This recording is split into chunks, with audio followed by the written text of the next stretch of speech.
Ooh,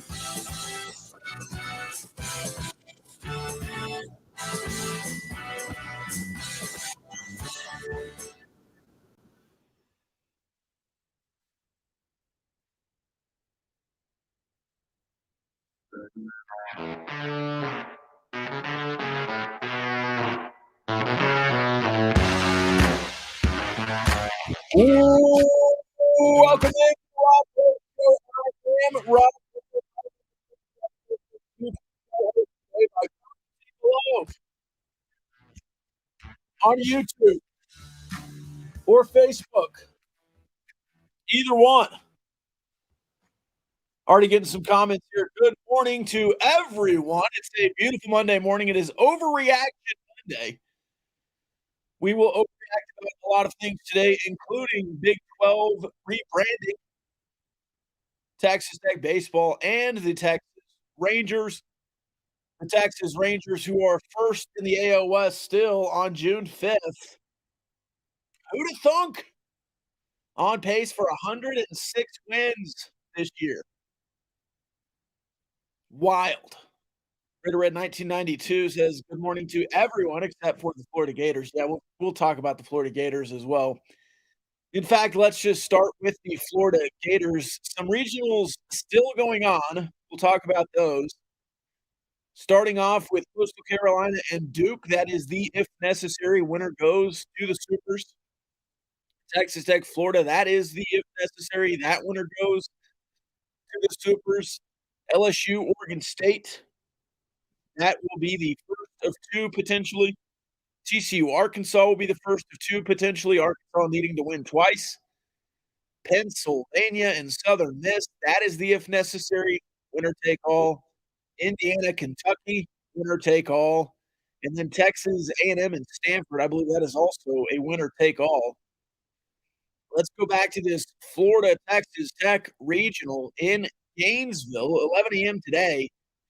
And my overreaction, unfortunately, is Texas Tech will not win this game. I think all the momentum from last night will carry over. And you might say, well, the momentum from the day before didn't carry over. That's very true.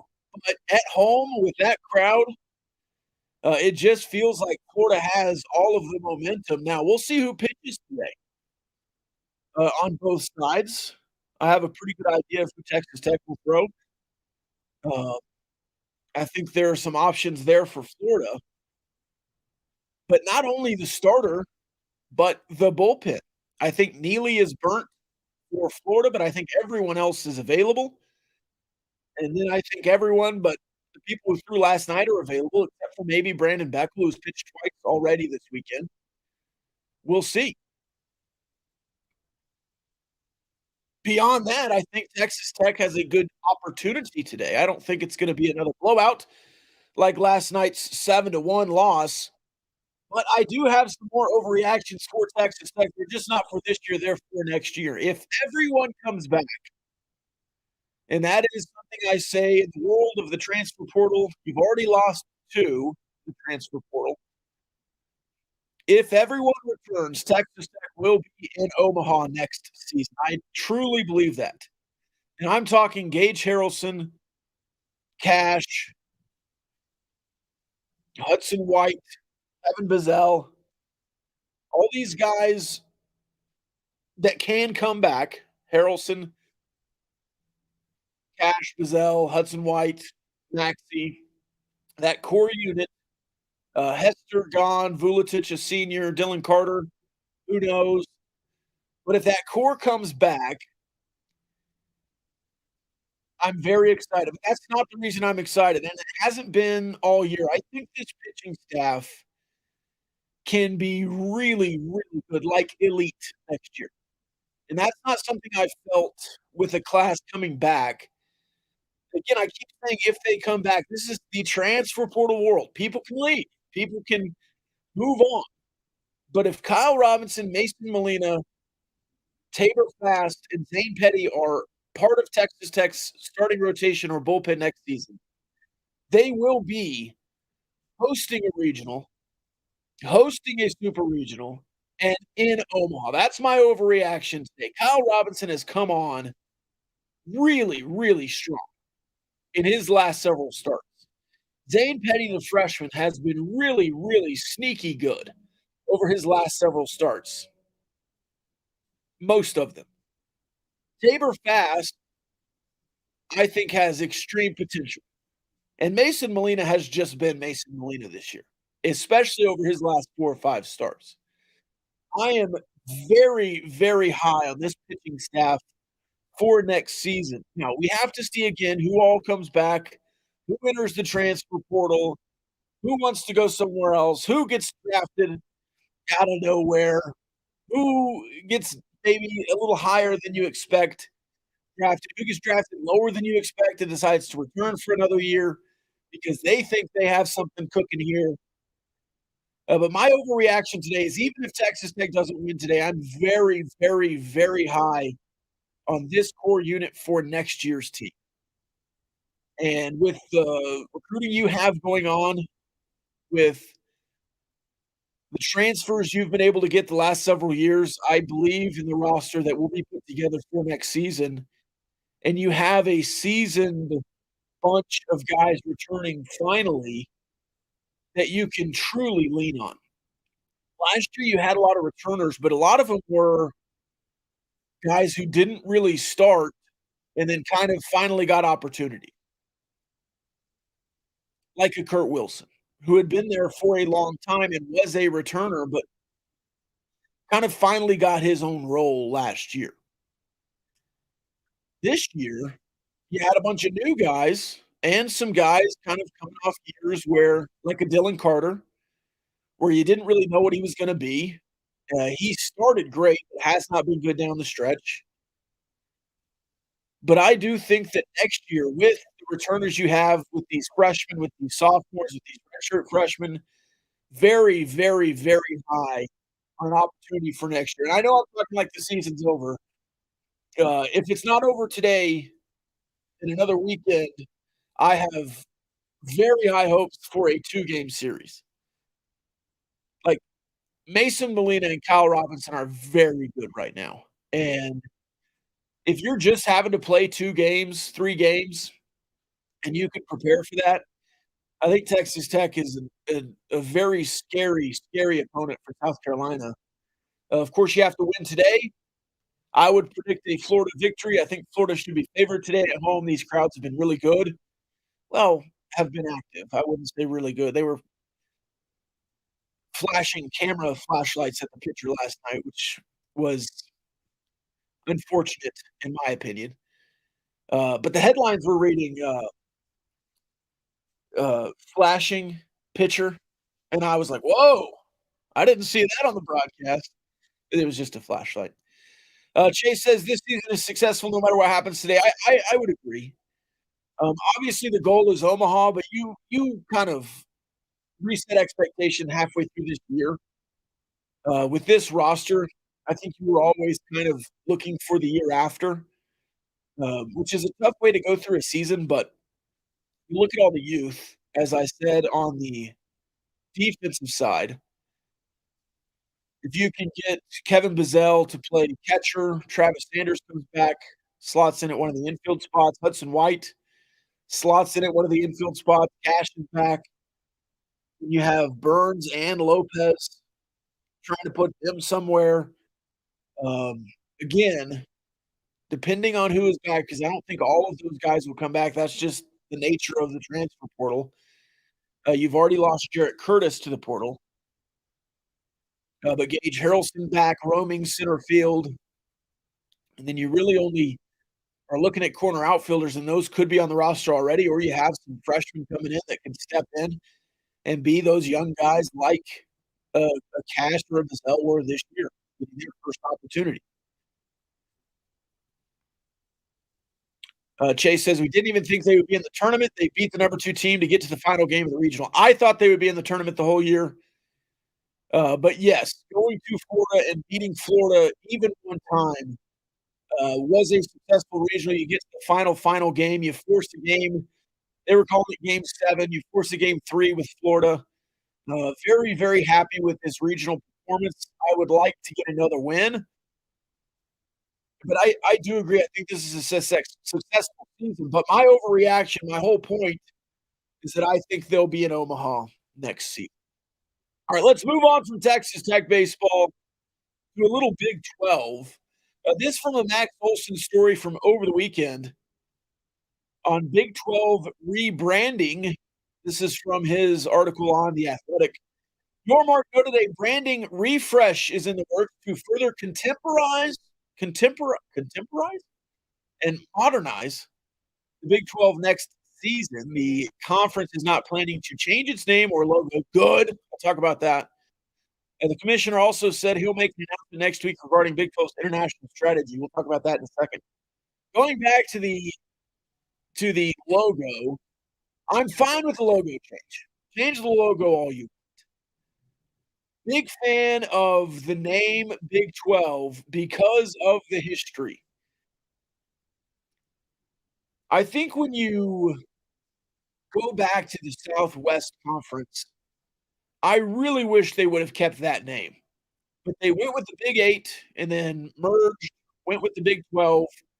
Cool. The Big 10, you don't see them changing their name because they went to 16. You haven't seen the SEC change its name. The Pac-12, Pac-6, Pac-10, Pac-12, they could go back to the Pac-10 for all I care. But these conferences have kind of been settled since the 90s, except for the Pac-10, Pac-12. I would love for the Big 12 to be the Big 12 forever. There's some name recognition there. It's a brand. If you change the brand, it will be a new brand, and it will only have 1 year of power. Right now, you have the history since 1996. That power stays, that conference stays. Its longevity is part of the story. If you change the name, you kill the conference. You lose everything Texas and Oklahoma have done for you in the Big 12. You lose what Nebraska did, all of that stuff in the past. Well, they're not in the conference anymore. Yeah, but you still have that conference history while it's called the Big 12. You're still connected to all of those schools. You're still connected to what has been done in the past, and you carry that power into the next phase.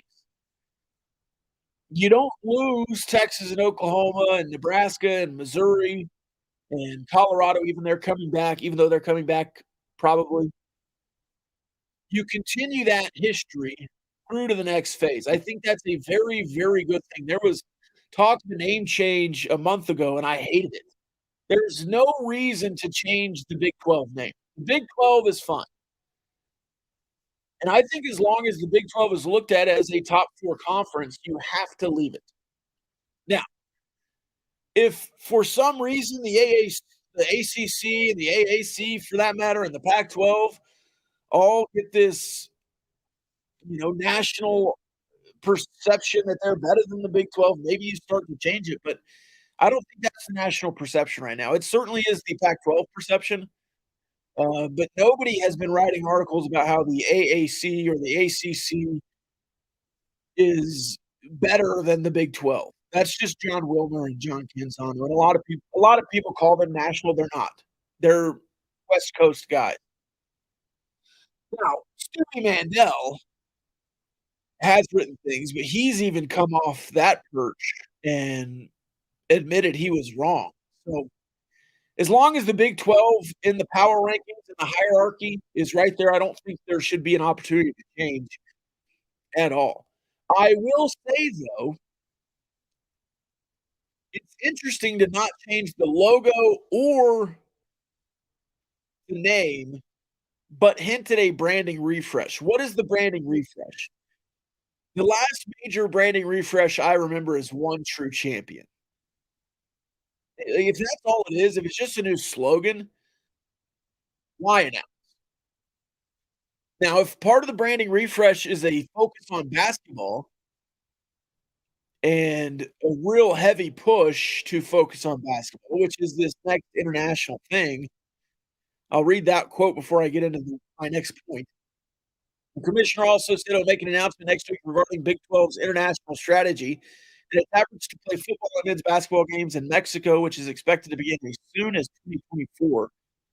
This all comes from a conference call that he did last week, Brett Yormark did last week, where he talked about that news was broken too early, that that plan is here, and that he wants to roll out that plan this week. Um, and I think that's gonna be focused on basketball first. And if the rebranding is a basketball forward conference, I'm fine with that because I don't think it cheapens your football as much as it strengthens your basketball, which is why I think Colorado is in the mix. That's kind of a football heavy ad. You add Colorado so you can add UConn. UConn is the goal for Brett Yormark, I think. He talks about being a national conference. That ties in truly the East Coast. You've got Connecticut, you've got Florida, you've got Virginia, you've got Ohio. West Virginia, you've got Ohio. That's a pretty good mix on the East Coast. That's not the end goal, but I think that is a solid East Coast lineup. And then as you move west, you've got the Central Time Zone. You own it. You own the Central Time Zone. You already do. Then you move even further west. If you can get Colorado, now Colorado and BYU, Utah, the state of Utah, who own the Mountain West Conference, the Mountain Time Zone, not the conference, time zone, especially if you add Arizona and Arizona State. So you obviously do not own the East Coast, but you have a presence if you add UConn because of basketball. And then you start moving west, you own, and I think you could own the West Coast if you get far enough over. Not because the Pac-12 isn't there. Now, USC, you could say, is a stronghold for the Big Ten, but they only have 2 opportunities there on the West Coast. And I think of the major conferences, you could have far and away the best inventory on the West Coast. But you have to be national if you wanna do that. It doesn't work just going that direction. It doesn't work just going west, and it doesn't work just for football. You have to have basketball as an opportunity to grow, and that's why UConn is what it is in the realignment game for Brett Yormark, and nobody else is thinking this way. Everyone else is thinking football forward, which when you're thinking of rebranding, I think that means to me that you're pushing basketball forward, that you're really focusing on going to New York at Rucker Park, that you're being more forward with the basketball content year round, that it just means more in basketball. It just means the most. Chase says, I wrote a few slogans for the new Big 12 I don't want to see. First one, everyone's a champion. Big 12, everyone's a champion. I don't want to see anything like that. I don't want to see one true champion. I don't want to see everyone's a champion. I don't want to see the conference of champions. I don't want to see any of that. Next up, the Big 12, we're participating. No, I don't want to see any of that either. And while we're talking about basketball, I don't want to see Big 12. We're a basketball conference. I don't want to lose football and baseball.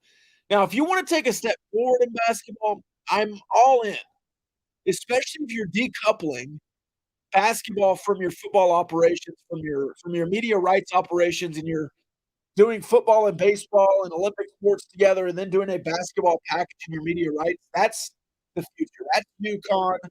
That's Colorado. That's Arizona. That's Arizona State. That's Gonzaga eventually. If you can do all of that together, okay. I don't want to. I don't want a slogan like, you know, we play basketball, because we do other things in the Big 12. Um, my option, Big 12, we're bad, we're nationwide. ZZ Top, that does it for me. He did speak on expansion as well. Brett Yormark said, "We have a plan," Yormark said in a video conference with members of the media. This is right after their spring meeting.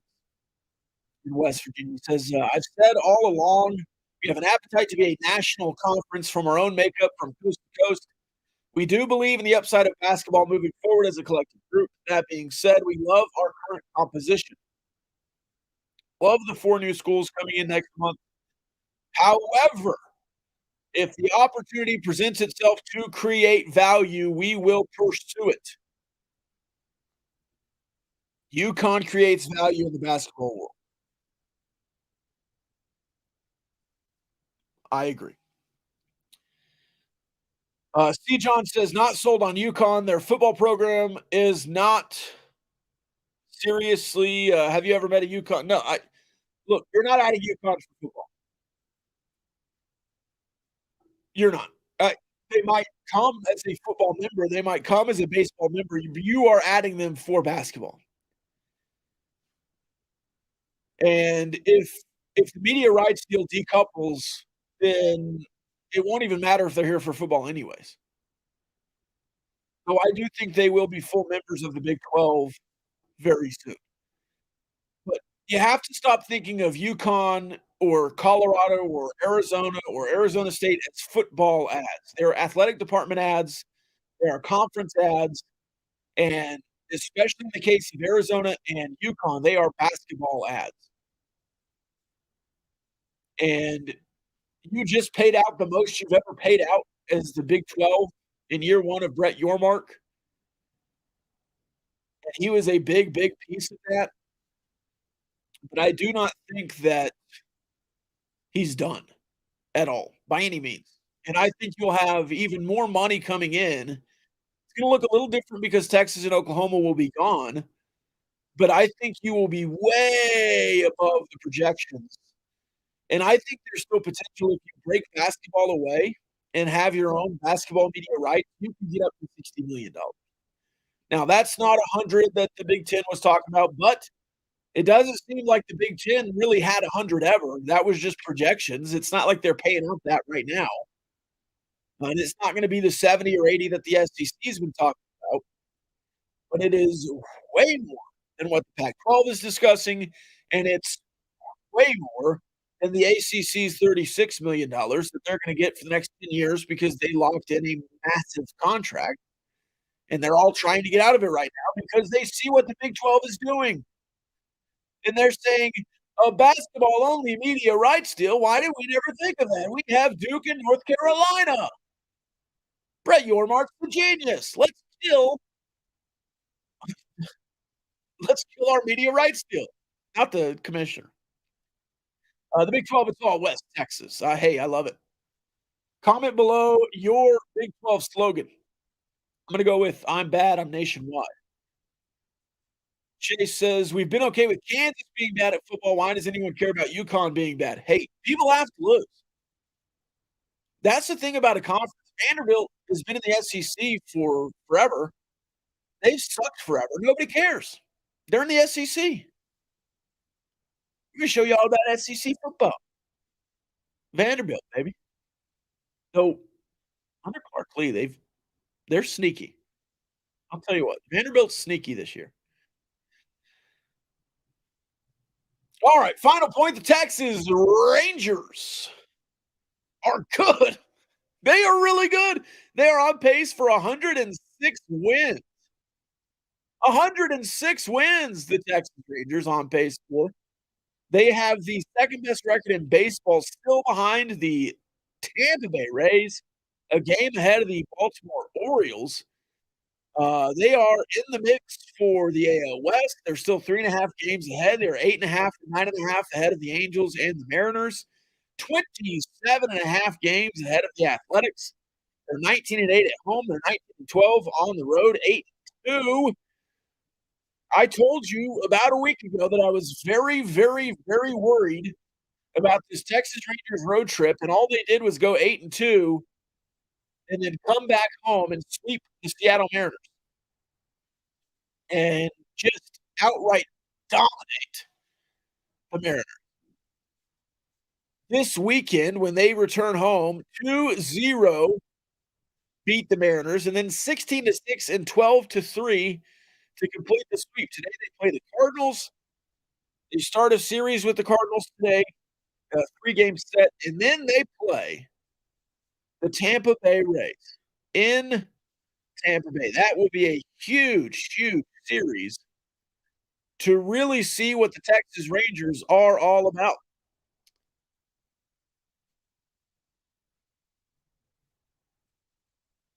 Chase going on about UConn, and I agree.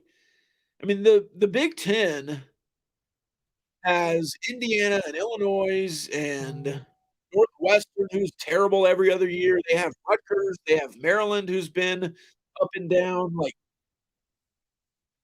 they have a lot of teams that just stink. But who do they talk about? Who does the national people talk about? Well, the Big Ten is really, really good. No, they just are top heavy. They have 4 schools in football that make them a powerhouse conference. They have Wisconsin, Michigan, Michigan State, and Ohio State, and Penn State. They have 5. Really lately, Michigan State, I don't know. A lot of people are high on them this year, but it's really only Michigan and Ohio State that have made a difference. But 5 out of 16, okay. And then I guess if you add USC in, but UCLA hasn't been much. Of course, they could be this year. We'll see.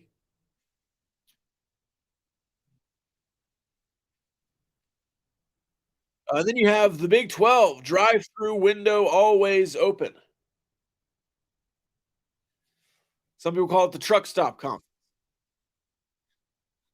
Lubbock Llaneros asking about the game. We talked about that at the top of the broadcast. I didn't really get into the bullpen move. Um, I am a skeptic. I live as a skeptic for baseball managers. So last night when Tim Tadlock first went to the bullpen, I was baffled. You're only 60, 70 pitches in, and then you bring in a guy who hasn't pitched much in the last month in a high leverage situation. You get a miracle play to get 2 outs. It should have been 6-0 at the end of that inning. Um, Baffling to me. And then to pitch Lysick, who hasn't played much over the last month, he was dynamic. Then you take him out, which is the question here. Why was Lysick pulled? Because of pitch count. Then you put Damian Bravo in, who hasn't pitched, I don't think, but once since Houston, when he loaded the bases against A&M to extend that game. So I don't know. I do know you have a fresh bullpen today because of it. You're in a situation now where Mason Molina could, I don't know, close the game. Tabor Fast, Ryan Free, Brennan Beckel. I mean, I think you have the opportunity here. You kinda had to go opposite of for the throat yesterday to get an opportunity where you can have a complete full bullpen today. Did I like going to the move early? No. Do I think Tim Tadlock was wrong? No idea. Because if he leaves in the starting pitcher yesterday, Zane Petty, and Petty gives up back-to-back jacks, are we talking about it today? Why didn't you pull him? You went out there and talked to him. Why didn't you pull him? You idiot. So it's just baseball. That's why in the moment, I'm always a skeptic, but after the game, I clear my head and go on to the next one because it's baseball. Do I agree in the moment? Not always. Do I think I could do better? Absolutely not, because you never know what's gonna happen in baseball. The guys have to go out there and execute. And I didn't like bringing in Lysick, and he was absolutely electric once he settled in. Very good. And another reason why I think Texas Tech will be really, really good next year, if guys like Lysick can make that step and make that, Brandon Beckles step from year to the next. So, is what it is. Last night, I didn't really wanna rehash it, because of that opportunity. I don't think you play to lose. I don't think you played to play people Viva the Matadors, thinking there. I don't like it. You didn't play to lose. You put guys out there and expected them to execute. Now, was it a guy that hadn't pitched in a month? Maybe. Who else you putting out there? You didn't have anyone else. You can't just pitch a guy 6 times in a row and expect the same opportunities, given. You just can't. That's who you had in the bullpen. You made a move to the bullpen. It didn't work. Who knows if you stay with the guy, if it would have worked. But the fact is you didn't score. That's not the bullpen's fault. Score some runs. Hit some balls. You didn't play to lose. I will refute that point. Did I like all of the moves made from Tim Tadlock in the bullpen? No. Did you play to lose? Absolutely not. It's baseball. You played to play the game. You played to win. Your offense didn't show up. You have another opportunity today. But people say that about Tim Tadlock all the time. If he plays to lose, why does he win so damn much? If Tim Tadlock and his bullpen is playing to lose, why does he win so much? Why has he lost one in all the regionals he's been in, one opening game? That was last year after a rain delay, and it was a one-run game. Play to lose. If Tim Tadlock plays to lose, then sign me up to play to lose for the rest of his career here in Lubbock because it has worked. You never went to Omaha, and you went to Omaha 4 times. You've been to Omaha 3 or 4 times, whatever it is. You got me all riled up, Lubbock, Gennaro. Play to lose. Give me a break. It's baseball. It didn't work. You're playing again today, and if you lose, it wasn't because of yesterday. It's because of today. It's because Florida's better than you. Playing to lose. Tim Tadlock does not play to lose. It's baseball. All right. I think that's all I have today. Tim Tadlock for life. Hammer that subscribe button. Hit that like button. Comment away. I want your slogan for the Big 12. Comment that slogan for the Big 12 below. All right. I've been Rob Bro. I'll be Rob Bro. We'll see you tomorrow.